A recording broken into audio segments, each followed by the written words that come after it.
Добрый день, дорогие друзья! Приветствую вас на канале LongSwim. Тем, кто смотрит это видео первый раз, пожалуйста, подписывайтесь на наш канал. В наших видео есть много интересной и полезной информации. Обязательно ставьте лайки, нажимайте кнопку колокольчик, пишите в комментариях. Тема сегодняшнего видео – что такое баланс эмоций. Баланс эмоций мы рассмотрим сквозь призму колеса жизненного баланса LongSwim. Колесо жизненного баланса LongSwim представляет собой 8 сфер. Эти 8 сфер отражают 95% нашей повседневной реальности. И визуальное представление на одном листе дает нам возможность понимать, какая из сфер находится в дисбалансе и как этим дисбалансом можно воспользоваться. Есть инструментарий в наших видео. Колесо жизненного баланса LongSwim – это про профессиональное и личное долголетие. Поэтому, в отличие от других методик, в колесе жизненного баланса LongSwim все больше строится на постановке ваших целей. Ваши цели на год вы, как правило, можете планировать в конце предыдущего года на следующий год. То есть в этом году, в ноябре, вы начинаете приступать к постановке своих целей. В каждой сфере обычно ставится от 3 до 5 целей. 3-5 целей в каждой сфере дает вам возможность выбора приоритетов, какая цель для вас является очень главной, очень нужной, может быть даже недостижимой. И есть среди этих 5 целей в каждой сфере одна цель легко достижимая. Я вам сейчас на примере могу об этом рассказать. То есть, если мы начинаем говорить о балансе эмоций, нам нужно начать с постановки целей. Именно постановка целей дает нам возможность правильно распределить свой эмоциональный настрой для того, чтобы его хватило до конца года. Чаще всего происходит так, что в начале года, когда мы начинаем реализовывать свои цели, мы очень часто предел своих эмоций не видим. Мы стараемся в первом полугодии израсходовать все свои эмоции, и к началу второго полугодия, то есть к июлю, августу месяца, мы чувствуем себя уже эмоционально истощенными, у нас нет сил на положительные эмоции, мы все это делаем на автомате. И как этого избежать, я вам расскажу в этом видео. Давайте рассмотрим сферу яркость жизни. Самая простая цель, которую мы ставим, это отпуск на первое полугодие. Выбираем месяц, выбираем какую-то первую или вторую половину месяца, в котором мы хотим отдохнуть. Еще раз не забываем, что отдыхать нужно еще до того, как мы подошли к пределу своей физической истощенности или выносливости. Для нас важно начать отдыхать еще до того, как мы устали. Следующая цель – это второй отпуск во втором полугодии, и это тоже одна из легко выполнимых целей в сфере яркость жизни. Итак, у нас 2 цели уже автоматически сформулированы. Есть первый отпуск, есть второй отпуск. Этот отпуск первый можем провести совместно с вашим любимым человеком. Второй отпуск мы можем провести вместе в кругу родственников, или это может быть одиночное путешествие. Вам решать, каких эмоций вам не хватает, нужно ли вам побыть в одиночестве, или наоборот, вы считаете, что совместные эмоции – это ваша миссия, и вам уже нет необходимости отдыхать в одиночку. Итак, что такое баланс эмоций в сфере яркость жизни? Если вы находитесь в состоянии 0,4, вы по амплитуде любите как хорошие, яркие, отрицательные эмоции, так и положительные эмоции, которые вы считаете будут чередоваться одни друг с другом. Если у вас что-то расстроено, вы ярко возмущаетесь, если вас что-то порадовало, вы умеете радостно пережить эти моменты. Для колеса жизненного баланса LongSwim такое состояние 0,4 эмоциональной качели является нормой, то есть мы не считаем, что это как бы плохо или наоборот это какое-то неправильное явление. Это то явление, с которым мы встречаемся каждый раз. Оно не есть каким-то элементом не нормы. Наша задача из состояния 0,4 плавно перейти в состояние 4,8, и в состоянии 4,8 мы уже должны больше действовать. В состоянии 4.8 у нас есть больше возможностей свои цели довести до конца. В фундаменте состояния 4.8 лежит очень качественное планирование. Качественное планирование означает, что некоторые вещи мы можем кому-то делегировать, некоторые вещи мы можем перенести, в некоторых проектах мы можем делать перерывы. И в состоянии 4.8 баланс эмоций, он находится в следующем состоянии. Мы отрицательные эмоции признаем, в них мы не застреем продолжительное время. Если мы чувствуем, что наступил элемент эмоционального выгорания, отрицательные эмоции нас захватывают, мы стараемся из этого состояния быстро выйти через действие. То есть из эмоционального состояния можно выйти через действие. Эмоция обязательно должна уравновешиваться действием. В состоянии 0.4 совместных действий нету, запланированных действий нету, поэтому мы в этих эмоциях кувыркаемся, наслаждаемся очень длительное время. А состояние 0.4 очень хорошо для эмпатии. Вы лучше понимаете своего собеседника, коллег, ближайшее, дальнее окружение. Но в состоянии 4.8 с этим взаимопониманием нужно уже работать на уровне жизненных ценностей. То есть есть единомышленники, которые разделяют ваши эмоции. Вам не обязательно поддержка окружающих для того, чтобы вы достигали своих целей, как оно не парадоксально звучит. Но это говорит о том, что вы в состоянии 4.8 полностью сосредоточены на своих целях. И здесь баланс эмоций, в отрицательные эмоции не проваливаемся, мы можем совершать работу и идти к цели, находимся мы в настроении или не находимся мы в настроении. Это не является какой-то пыткой и насилием над своим эмоциональным состоянием. Смысл нашей жизни не в том, чтобы постоянно радоваться, а в том, чтобы достигать своих собственных целей. Если у вас есть желание в состоянии 4.8 помогать окружающим, ваша помощь будет осознанной, конкретной по достижению цели. Помогли один раз, но не делайте это своей регулярной миссией. За исключением тех случаев, когда миссия помогать – это ваша профессия.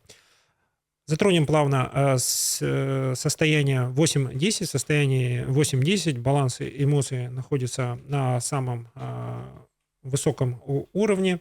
Мы сами являемся в состоянии 8.10 источником положительной энергетики, и люди в состоянии 0.4, попав под влияние нашего состояния 8.10, они начинают понимать, что от состояния безысходности, состояния беспомощности, то есть это крайняя точка 0, мы переходим в состояние, или наши друзья, окружение переходят в состояние ближе к четверке, то есть мы начинаем действовать, но при этом не избавляемся от своих эмоций.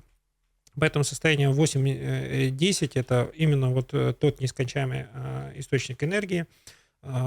Попрактиковав колесо жизненного баланса, вы начнете понимать, что этого состояния можно достигать регулярно. При этом вы замечаете следующую вещь – это отличительное качество состояния 8-10. Ваши планы реализуются, потому что в них задействованы единомышленники, подрядчики и другие люди, которым вы это делегировали.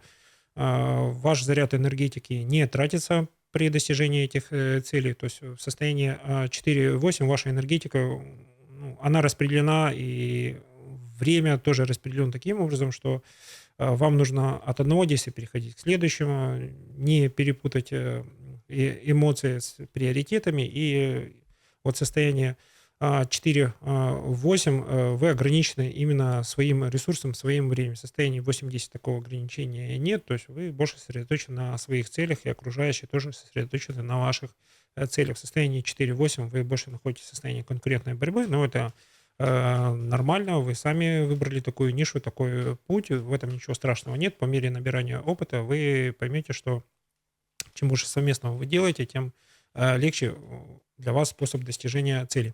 Переходим к следующей сфере, сфера духовного роста и творчества. Здесь что такое баланс эмоций? В этой сфере баланс эмоций заключается в том, что мы никогда не забрасываем свое хобби, мы своему хобби, любимому делу уделяем дополнительное время для того, чтобы получить больший заряд энергии. То есть колесо жизненного баланса, оно больше про баланс энергетики. То есть в состоянии 0.4 мы занимаемся теми вещами, которые из нас тянут очень много времени, сами находимся в таком состоянии, где мы свою энергетику не можем удержать в рамках своих возможностей. В состоянии 4.8 все четко распределено, идем по маршруту. Этот маршрут, наша крейсерская скорость позволяет нам рационально использовать наш ресурс, которым мы уже умеем заряжаться. То есть мы умеем заряжаться в яркости жизни, в тех местах силы, которые мы сами нашли, выбрали или сами являемся источником такой энергии. В сфере духовного роста и творчества баланс эмоций заключается в том, что мы осознанно выделяем время для своего творчества, понимая, что все остальные задействования мы не пропускаем, мы нигде не опаздываем. И вот основной признак состояния 0,4, люди постоянно куда-то спешат, быстро идут, и им кажется, что если они быстро спешат, они все успеют. Наоборот, нужно везде успевать медленно, не делая такие вот сильные насилия над своим организмом, потому что спешка, суета внешняя говорит о суете внутренней. Ну, чаще всего так бывает. У кого какие другие мнения, пожалуйста, пишите в комментариях. Пишите в комментариях о своей истории успеха, пишите, какие темы вы хотели раскрыть с помощью колеса жизненного баланса, или предлагайте свои ситуации, мы вам расскажем, как с помощью колеса жизненного баланса из этой ситуации выбраться и как прийти к своей цели. Колесо жизненного баланса – это не про диагностику, колесо жизненного баланса – это про цели, способы их достижения и самое главное, как найти единомышленников. Чем больше вы найдете единомышленников, используя колесо жизненного баланса, тем проще и легче вам прийти к достижению своих целей. Следующая сфера – карьера и бизнес. В сфере карьеры и бизнеса всегда существует баланс эмоций. Вы всегда зависите от коллектива, какое настроение в коллективе. И вы должны понимать, что проранжировав свое профессиональное окружение на работе, на тех людей, кто вас поддерживает и кто вас не поддерживает, вы придете к тому, что чем больше вы работаете над своим внутренним состоянием, тем больше у вас возможность в профессиональной сфере делать стремительные успехи. Стремительные успехи связаны с вашим профессиональным опытом и также желанием окружающих вам помогать, оказывать вам посильную или сверхпосильную помощь. Если вы человек, обладающий достаточной харизмой, вы такую помощь обязательно получите, ведь вы перед этим проработали сферу духовного роста и творчества. То есть ваши жизненные ценности понятны для окружающих, они вам помогают, потому что жизненные ценности совпадают, в этом нет никакого противоречия. Если жизненные ценности разные, а помощь от окружающих – это риск для вас или для них. Переходим к следующей сфере, сфера деньги. Что такое баланс эмоций в деньгах, в приумножении деньгах? Несмотря на то, что есть поговорка «деньги любят тишину», все равно какие-то эмоции у нас присутствуют. Есть внутреннее проявление эмоций, есть внешнее проявление эмоций в сфере денег. Если вы не считаете нужным скрывать свои эмоции, пожалуйста, чем больше положительных эмоций, тем проще вам находить решение, потому что сфера денег всегда связана с борьбой с неопределенностью, с рисками, которые в этой сфере присутствуют с избытком. Как добиться баланса эмоций в сфере денег? Смотрим на диагонали. Сфера деньги всегда по диагонали со сферой семья и отношения, и миссия семьи и отношения – сохранить и приумножить. Если вы что-то приумножаете, всегда возвращайтесь к миссии. Вы это приумножаете, потому что это риск потерять что-то, а также риск что-то приобрести случайно или не случайно. Мы всегда за то, чтобы вы свое накопленное вашим трудом деньги, какие-то другие материальные ресурсы, активы задействовали таким образом, чтобы они не простаивали, это первое. И второе, если вы видите какие-то возможности или у вас есть какой-то творческий потенциал, еще какой-то потенциал, пожалуйста, его задействуйте. В любом случае у вас будет очень хорошее удовлетворение от того, что вы начали его задействовать. В следующем году эти попытки будут все лучше и лучше, и в течение 3-5 лет вы достигнете нужного результата, как с моральной точки зрения, как и с финансовой. Следующая сфера – это сфера личностный рост. Что такое здесь баланс эмоций? Баланс эмоций, он всегда между двумя параметрами. То есть мы стандартно закладываем эмоции отрицательные и положительные. Я в сфере личностный рост затрагиваю эмоции стандартные, которые присутствуют в вашей жизни, и эмоции от инсайта. Вот в сфере личностный рост важны эмоции инсайта. Эмоции инсайта – это то озарение, когда все накопленное у вас на предыдущем жизненном опыте раскладывается по полочкам. Вы чувствуете, что ваши знания структурируются, вы можете ими уже лучше оперировать. Это не всегда происходит с первой попытки, поэтому если вы ходите на обучение или находитесь в процессе обучения, знайте, что через некоторое время у вас возникнет инсайт. Состояние 0,4 это может быть через 2-3 года, состояние 4,8, когда вы начинаете применять полученные знания, ваш инсайт это очень быстро, в течение года. То есть если мы говорим о монетизации, о возврате денег и времени за обучение, вот через инсайт, через стандартное применение вы получите баланс именно от инсайта. И этот баланс эмоций от инсайта плавно переходит в то, что у вас уже более другая гамма переживаний эмоциональных, то есть у вас есть эмоции инсайта, эмоции положительные, совместные с кем-то, то есть вы не стесняетесь своих эмоций, потому что вы ими уже достаточно уверенно умеете управлять. Затронем тему наставничества в сфере личностный рост. Обязательно к наставничеству нужно подходить осознанно. В возрасте 30 лет можете смело шагать в наставничество, потому что это дает вам возможность структурировать предыдущий опыт и найти те слабые места, каких знаний и практических навыков вам не хватает. То есть, если вы в возрасте 40 лет приступаете к наставничеству, вы начинаете понимать, что чуть-чуть время упущено, поэтому наше мнение в возрасте 30 лет наставничество – это самое время, самый пик, когда можно начинать, чтобы необходимые недостающие полученные знания получить. 10 лет – это вполне достаточный срок, чтобы даже освоить новую профессию. Переходим к сфере спортивной, то есть это сфера здоровья и спорт. Что такое баланс эмоций? В этой сфере обязательно затрагиваем такую вещь, как медицинская сторона, это здоровье, и спортивные достижения, насколько ваш организм готов к тем задачам, которые вы поставили. Задачи бывают яркие, амбициозные, и мы всегда должны быть уверены, что организм это выдержит.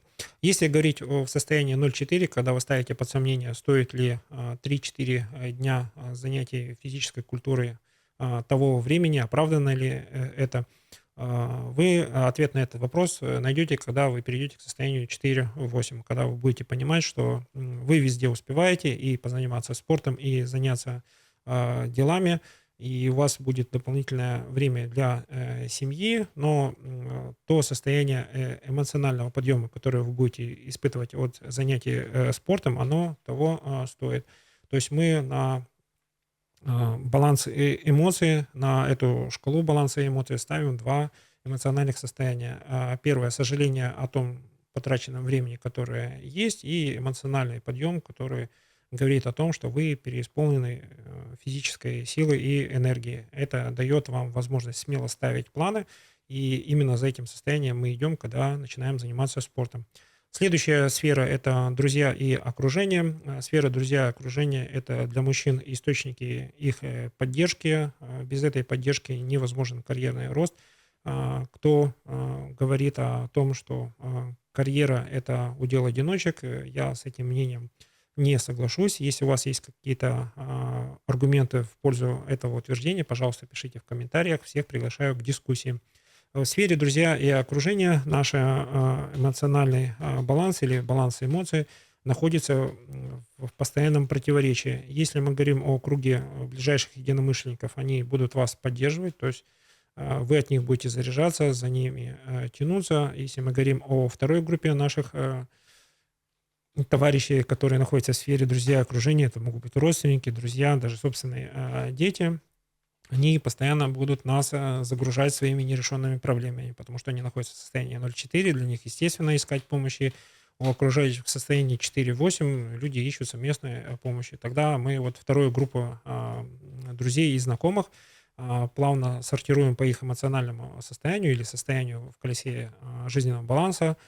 Люди в состоянии 0,4, они ищут помощь извне, что кто-то за них решил их задачи. И это люди, которые находятся в состоянии 4-8, которые ищут совместных действий, но вы с ними очень не сильно стыкуетесь по жизненным принципам, жизненным ценностям, которые они декларируют. И люди в состоянии 8-10, это люди, которые периодически в это состояние заходят. Вот именно с людьми, с которыми вам достаточно тяжело найти взаимодействие ввиду того, что разные жизненные ценности. Вот если есть разные жизненные ценности, но состояние 80 у них присутствует, с ними можно в краткосрочной перспективе легко взаимодействовать. Это будет для вас очень прекрасный опыт, а для них это посыл, призыв, привычка или какой-то порыв для того, чтобы они пересмотрели жизненные ценности.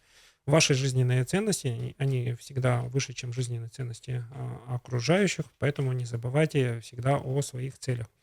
Самая главная сфера для многих, я считаю, что это база, где человек отдыхает, набирается сил, и есть много других положительных моментов. Какие есть еще положительные моменты в сфере семьи и отношений, пожалуйста, пишите в комментариях.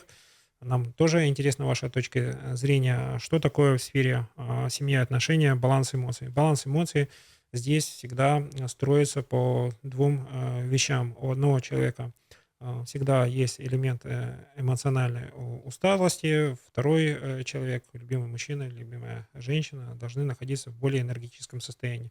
То есть, если мы построим какую-то математическую кривую, у вас пики восторга и утомления должны находиться в противофазе.